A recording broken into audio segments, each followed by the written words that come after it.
Life being eternal, grace being infinite, what we want to avoid is a lot of absolute statements.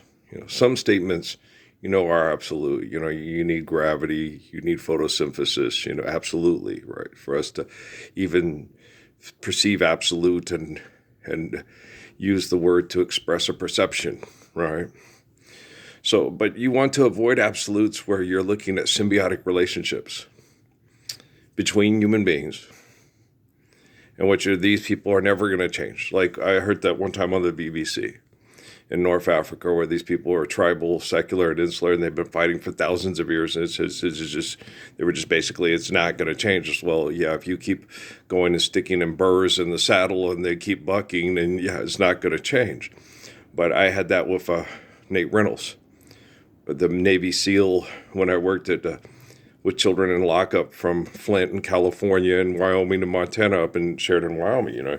He would sit there and he would predict something, and then he would manipulate the situation to where it made him look like he was this great predictor, like Las Vegas and sports and boxing, and Muhammad Ali was suddenly, listen, I didn't hit you that hard, get up, right?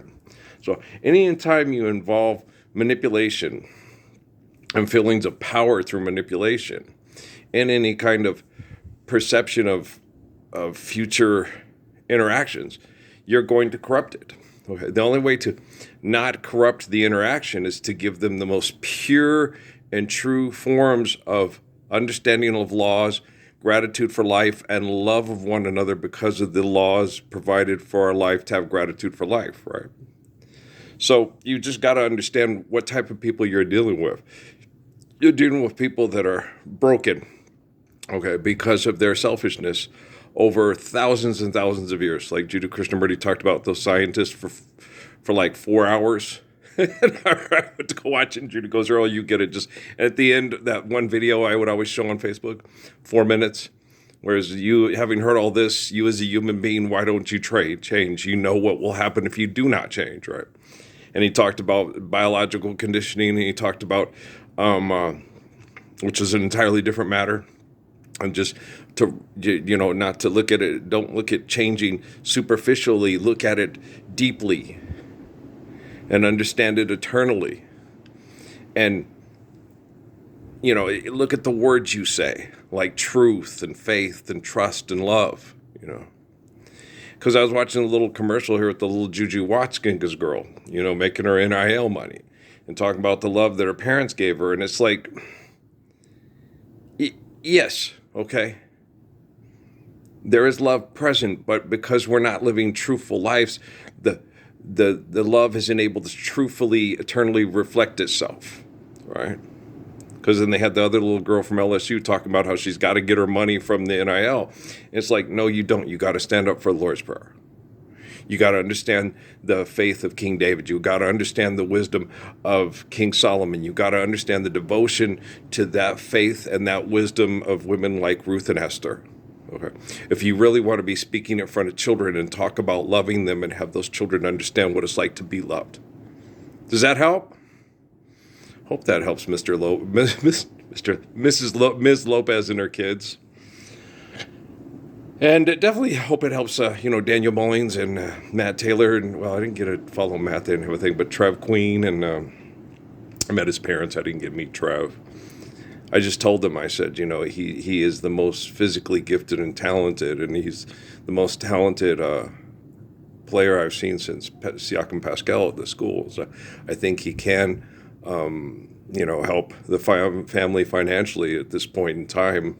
Just tell him to be patient and to be patient and be a good teammate. Just what he was doing at first when he was first got here. Just remain patient and be a good teammate, be unselfish and work well with your teammates is basically what I told his parents.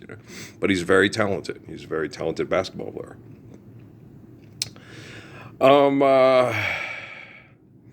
But money's not real, and the Lord's Prayer is perfect. The wisdom of Solomon is undeniable, and the faith of David is just eternal gratitude. And we need that. more than ever before. When you watch TV and watch some of these movies they have about people fighting and killing and all this dysfunction, and I sat and I watched the news and I watched all the fires and the bad weather patterns because of what we're doing to our ecology, because the things they're doing for green energy are economically based, and they're not based off of love, they're based off of greed. And so they're not going to function properly because you're not doing things properly. You have to forgive debt and trespass, love one, eternal, faithful, peace, and then properly understand one another. When you forgive debt and trespass and love one another, eternal, an attempt to love one another, eternal, faithful, peace, and then people start having issues and problems like bipolar or schizophrenia or autism or savant behaviors and stuff like that, then you can check in, okay, what's going wrong here? And I think in a lot of the cases you'll find that the people that have a lot of these issues were the people that were in positions of manipulation and perceptions of power and control and had addiction problems to feeling powerful and because of their capacity to manipulate. I think that will probably most likely be the case. Okay. That when you have problems with autism and savant and all these other labels that they put on people, in the future, when we're using technology to communicate the perfection of the thoughts, words, and actions of prayer worldwide, that the ones you're going to have the most people that are going to have the most difficulty adapting to a truthful life are the people that used manipulation and selfishness to feel powerful by manipulating others and drawing attention to themselves. I'm sexy, come see my movie. I need more money. I'm talented.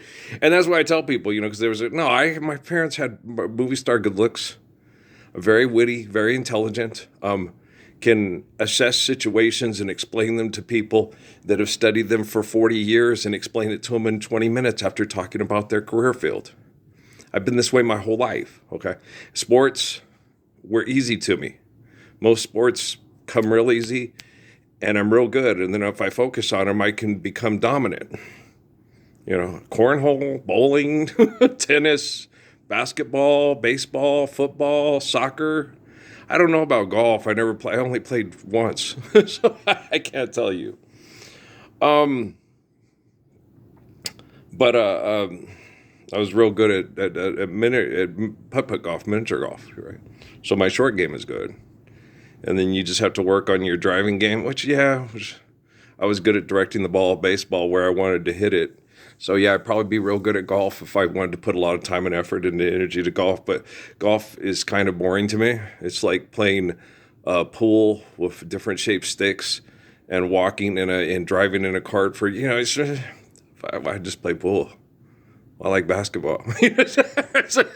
Golf is, I think a lot of people are just excessive and compulsive and they're competitive. Like Michael Jordan's father, James, said about him, my son doesn't have a gambling problem, he has a competition problem, that they're symbiotic, okay? And so you'll find that people, one thing that really hit me with last night's connections to the wealthy and the influential and what falsely perceived as powerful, because you're not powerful. The power and the glory is God. And when you reflect the beauty of the gift of your life, then your influence transcends your physical existence. Okay. People pray to your likeness to come and save children from mass murder because you're the humble one who is grateful and doesn't want all the attention on himself. He wants everybody to understand that they are given life by the glory of God and they need to reflect that eternal beauty. Okay. So you understand? That's why I'm Earl from the book of Revelation, 22nd Redeemer, and all those other names that people come up with from their perception of their religious understanding. Okay, guys? Let's load this one up, and then I don't know if we'll talk later today or not. I'm kind of leaning towards going out in the barn and shooting some hoops and soaking in the bathtub again, and then just relaxing and helping my mind and body, because every time I think about different ways to find comfort through this hell, Suzuki, no. Lord's Prayer, that's all you think about. Think, drink, eat, sleep. That's Lord's Prayer. I was playing my video game this morning just to do time. You remember it? And I'm like, yeah, I was playing it. Okay, it's a manipulative, interactive, evil cartoon. Evil, yes, because it's based on money and competition over money, so it's evil.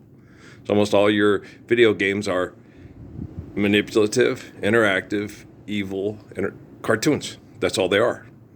It's not hard. It's just, I guess maybe if you're in 1966, pick up sticks, a week before the Messiah through the Hebrew faith is born, and you're talking to him in prayer, it's not hard. When you're devoted to loving one another eternally and understanding the perfection of the faith of Job and Ruth and Khadijah and so forth. So I love you guys. I'm going to go. All right. Keep your Confucius on. Shine your light eternally. This is a little light of mine. It's going to let it shine. Okay. I love you. Peace.